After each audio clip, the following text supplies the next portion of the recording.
The continents of North and South America, collectively known as the Americas, is a large landmass containing over 35 countries and over 1 billion people. Prior to the beginning of European colonization of the continents in 1492, the area was inhabited by a wide variety of tribes and societies. Good afternoon. My name is Luke Baldwin, and today I will be discussing the various indigenous inhabitants of the areas of North, Central, and South America and providing insight on the forms of societies that were created prior to European colonization, as well as going into detail regarding the effects of this occupation has on the Native Americans. Prior to his voyage in 1492, Italian explorer Christopher Columbus believed that the Earth's circumference was much smaller than first imagined, and that sailing to Asia would not only be faster but also easier when using a northwestern passage. The existence of the continent to the Europeans was clouded in myth and speculation. Although having a very small impact on modern day America, Nordic Vikings had established settlements in modern day Canada around the year of 1000 AD. Before Spanish and Italian contact in the late 15th century, the indigenous peoples of North, South, and Central America developed highly sophisticated languages, cultures, and belief systems. In Central America, the Maya, Aztec, and Olmec constructed impressive cities with large-scale architectural feats such as pyramids of sun and moon in central Mexico. This showcased their advanced organizational abilities.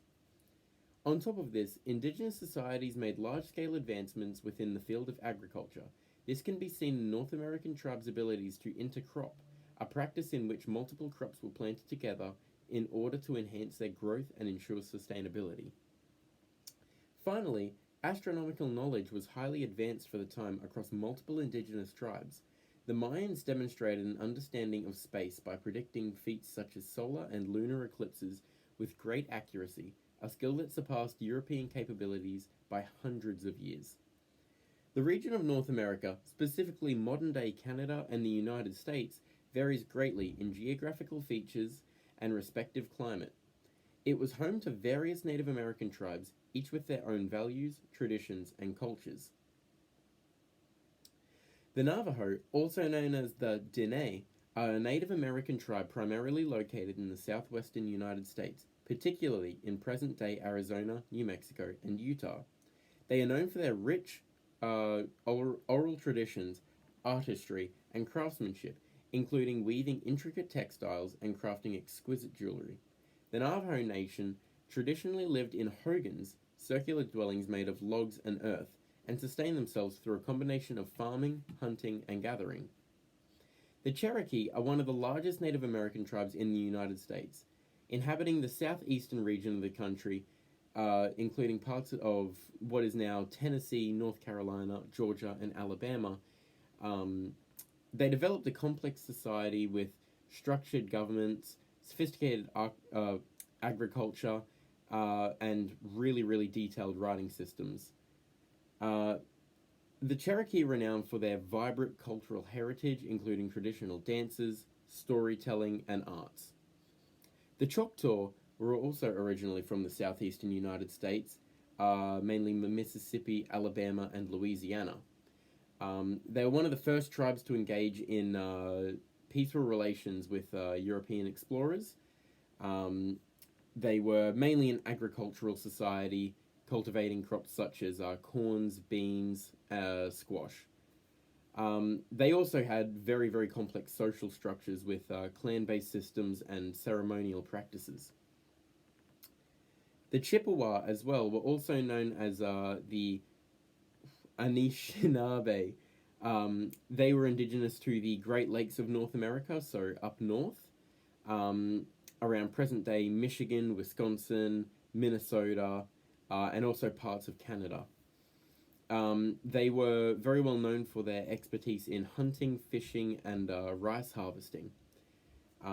They also had very, very rich oral traditions such as storytelling, which were passed down through generations.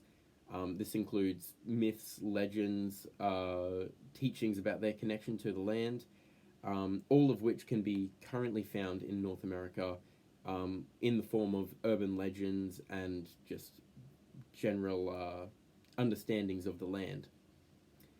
The final one is the Sioux, comprising of Lakota, Dakota, and Nakota tribes, which were indigenous to the Great Plains around the Midwest of North America, right around South Dakota, North Dakota, Montana, Nebraska, and Minnesota.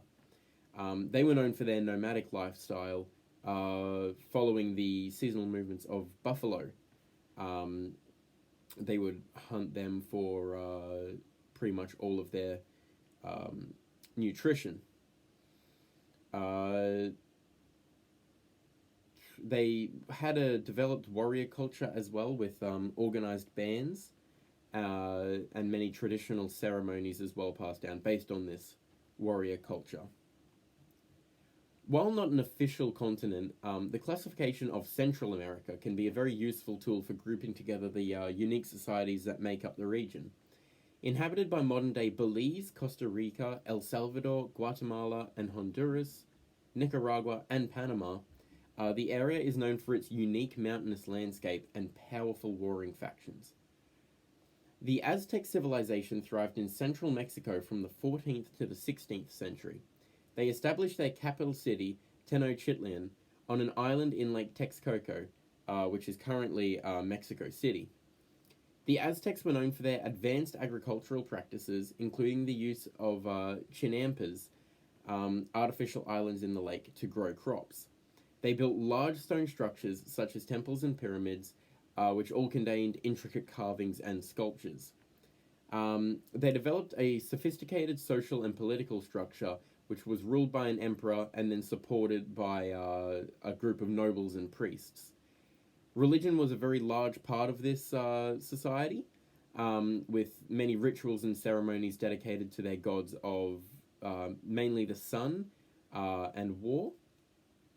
They also engaged in trade and tribute with neighboring city-states, which we'll go through later, mainly through military conquest.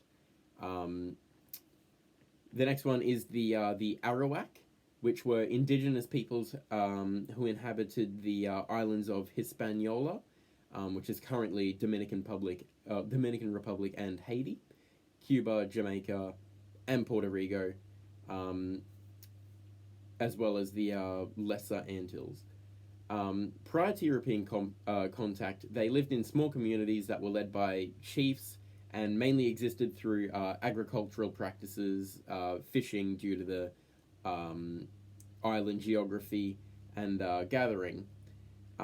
They all lived in small houses, created beautiful pottery, had very, very strong storytelling, as well as many of the other societies that we've talked about. A lot of their culture was built on passing down stories to future generations. They also had a lot of spiritual beliefs that were centered around nature and ancestral spirits. Unfortunately, they were also completely wiped out when faced with Spanish conquistadors. Next is the Maya civilization, which inhabited Mesoamerica, right around the present-day Mexico, Guatemala, Belize, Honduras, and El Salvador. They were a very large group. They were known for their advanced architecture, which included the pyramids that we mentioned before, palaces, more so of that sort. They developed sophisticated mathematical and astronomical systems, which included precise calendars and observatories, which were used to track celestial movements. They were very skilled farmers. They mainly grew maize, which was corn, beans, squash, and a few other crops, which used advanced techniques such as irrigation. They had a very complex social structure with ruling elites, priests, artisans, and farmers. All of this also was ruled by religion, which played a very central role with rituals dedicated to gods, such as the ones we talked about before, mainly the rain god, as they were that very agricultural based society. Um, Further south of this is the continent of South America. This region encompasses modern day Brazil, Argentina, Peru, Colombia, and others. It is home to the Andes Mountain, a range that saw many powerful civilizations take hold and utilize its unique landscapes. The Andean civilization refers to the indigenous societies that inhabited the Andean region of South America prior to the 16th century. This region was encompassed by present day Peru, Bolivia, Ecuador, and mainly Chile, as well as parts of Colombia and Argentina. They can be characterized by their mastery of high altitude agriculture, um, again, intricate architecture, and a very complicated social organization. They developed in diverse ecological zones from the coastal deserts on the side of Chile all the way to the highland plateaus and rainforests that you would find in the Andes Mountains. The Inca Empire was the largest empire in pre-Columbian America, or pre-Columbus America, sorry.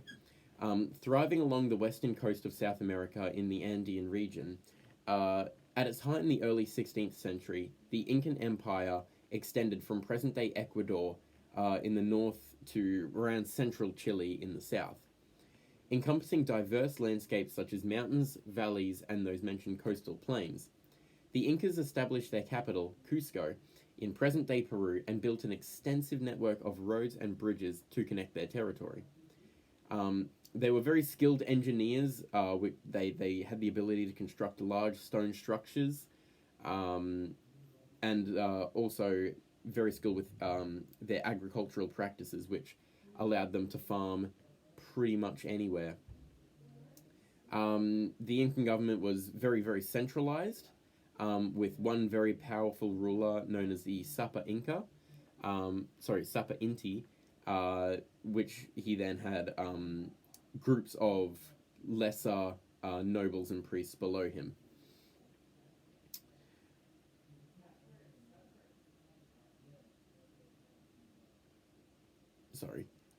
Religion played a central role in the Inca society, again with the worship of the sun god Inti and some other deities, which they also utilized rituals which they believed would help their survival with the growth of crops, and other various benefits. Last one is the Chibcha civilization, which was also known as the Muisca, which thrived in the Andean highlands, which is currently present-day Colombia. They was very skilled farmers, again, a very sedentary lifestyle. They grew corn, potatoes, quinoa, and other crops by using terracing and, again, irrigation techniques. They developed a very, another complicated social structure with hierarchical chiefdoms and a system of tribute and reciprocity.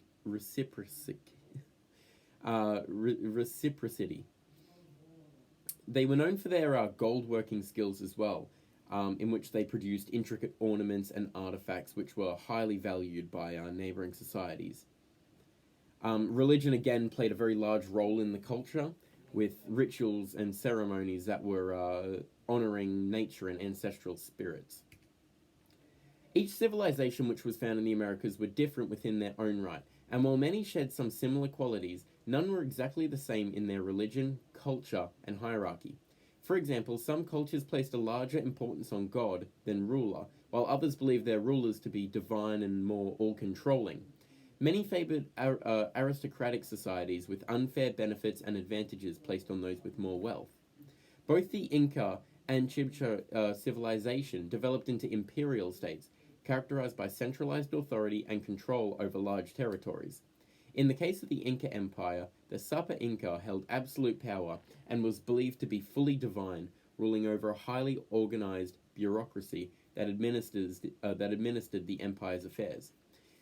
The empire was divided into provinces governed by local officials who reported directly to the central government in Cusco. Similarly, the Chibcha civilization had a hierarchical social structure with chiefdoms ruled by chiefs, who all owed allegiance to a paramount chief known as the Zipper. Tribute and labor obligations were imposed on subject populations to sustain the imperial state.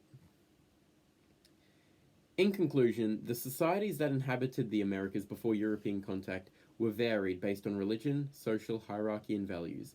European contact has created irreversible damage with lasting effects that can still be witnessed today. Thank you.